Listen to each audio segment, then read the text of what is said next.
What is up, guys? I have a Frog Monarch deck profile for you guys. It's a very fun deck. I built it like 2 or 3 days ago and took it to my locals. I didn't get to play in a tournament because they canceled it. Not enough people showed up. But I'm probably going to take it this week. So let's get right into the deck profile.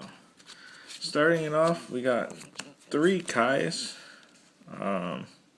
Probably the best Monarch out there. When he's tribute summoned, you banish 1 card on the field, and if it's a dark monster, you inflict 1,000 points of damage to your opponent. 2 Ryza. I was playing 3, but I don't like playing 3. 2 is better. When he's tribute summoned, you target 1 card in the field, return it to the top of your deck. So pretty much it sets up your opponent's deck. Puts a card that they already played back on top of their deck, so they have to draw into it again. We're playing 1 Vanity's Fiend. Stop special summons. It's not too big of a deal. It does shut down your Treeborn Frog, but the rest of the frogs are still pretty good. And with only 1 Vanity's Fiend, you don't see it all that often. And usually I go for a game the turn I summon it, because I have like Caius or Ryza already on board. Playing 2 Fossil Dyna to stop those special summons. And then we're also playing 1 Dandelion because it's something you contribute for the Monarchs, and then once it gets sent to the graveyard, no matter how it gets to the graveyard, you get to special summon 2 fluff tokens, and you contribute the tokens for Monarchs, which I thought was pretty cool. So that's that. Then we're playing 1 Effect Veiler. It's Veiler. For the frog engine of the deck, we're playing triple Treeborn. It's really the one that helps you get out a lot of your Monarchs, because every time it's in the graveyard, you can special summon it during your standby phase, as long as you have no back row. Which isn't a big deal with this deck, because you don't usually have a whole lot of back row. 3 Rodent Totem. Pretty much when he's in the graveyard, you can banish another water or another frog and special summon him back to the field. So usually I banish the extra Treeborn Frog from the graveyard, or the extra dupe or swap frog. Then we're playing triple Swap Frog. This card is good. You can discard 1 water type monster from your hand and special summon this card to the field, and then when this card is summoned, normal summon, special summon, however it's summoned, you get to send 1 aqua type monster from your deck or side of the field to the graveyard. So all your frogs are aquas, and they're all level 2 or lower. So usually I just send a Treeborn, or I send a Rodent Totem, depending on how late in the game it is and what I have in my graveyard. Also, once per turn, you can bounce 1 monster on your side of the field to your hand, and then normal summon 1 frog in addition to your regular normal summon. So pretty much you could, let's say you have Swap Frog and Treeborn on board, you can bounce Treeborn back to your hand, then summon Treeborn and normal summon a Monarch, sacrificing Treeborn. So that's pretty good. And then we're playing triple Dupe Frog.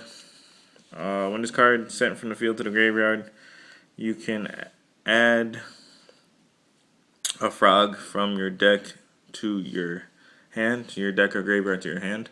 And also, while this card's on the field, your opponent cannot select another monster for attack, and it is 2,000 defense. So sometimes this card's good. It helps protect your Treeborns or your Swap Frogs or whatever it may be.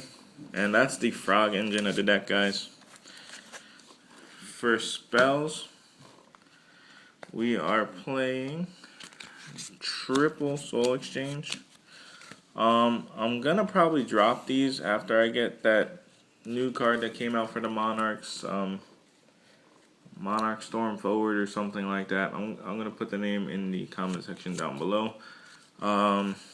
But pretty much so you can sacrifice your opponent's monsters and get your Monarchs out. Triple MST, because you're not playing D prisons and stuff, and you're not playing trap stuns and dark bribes. So you want to be able to stop your opponent's spell and traps before they activate them. 2, creature swap, because most of your monsters that you can normal summon are frogs and they have really low attack. So you can special summon Treeborn, creature swap for your opponent's monster, and then attack over Treeborn. Or you can do a Ronin Tonin, swap frog, whichever you want to do it. 2, Pot of Duality, because you don't special summon in this deck often anyway. So this kind of helps you get into your deck a little bit and add some stuff to your hand. Playing 2, Enemy Controller. You can pop your Treeborn, take control of one of your opponent's monsters till the end phase, and then sacrifice that monster for a Monarch, or sacrifice it for Vanity's Fiend. Or you can just change one of their monsters, one of their face-up monsters' battle position. Then for the 1-of spells, we're playing 1 Foolish Burial to ditch your Dandelion. You can ditch your Ronin Totems, you can ditch your Treeborns, whatever you need to ditch. 1 My Body as a Shield. This card's going to replace Solemn Warning one day. 1 Book of Moon and 1 Dark Hole, because Dark Hole is just good, but it is at 1. And then for traps, you're only playing 2 traps. You're only playing 2 Deep Prison. You don't really need these in the deck.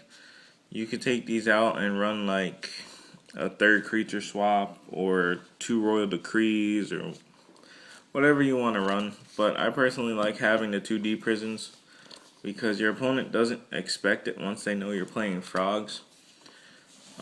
And then we have a really small extra deck because there's times you don't draw into like your Fossil Diner or your Vanity's Fiend, but you get a lot of your frogs on board. So we're playing 2 of the Gotchi. I got a 3rd one of these coming in the mail, so then I'm going to be playing 3 Gotchi. 1 number 96 Dark Mist. This card is insane, especially in this deck. It says 3 level 2 monsters, which your frogs are, and you can special summon your Rodent Totems from the grave to go into this guy. And then during either player's turn, when an attack is declared involving this card and an opponent's monster, you can detach 1 material from this card. Half the attack of the opponent's monster. If you do, this card gains it. And this card's already got 100 attack, so pretty much it's an automatic way to destroy your opponent's monster and get 100 points of damage in. It's not the best Exceed in the game, but it's definitely good for rank 2s. And we're playing 1 Dullahan. I'm probably going to pick up a 2nd one of this. This card gains 200 for each ghost trick you control. It counts itself. So right off the bat, it's already 1200. And then once per turn, you can detach a material from this card, target 1 face-up monster, and half its attack till the end phase. So pretty much helps you get over some of your opponent's monsters when you don't have a stronger card to get over it.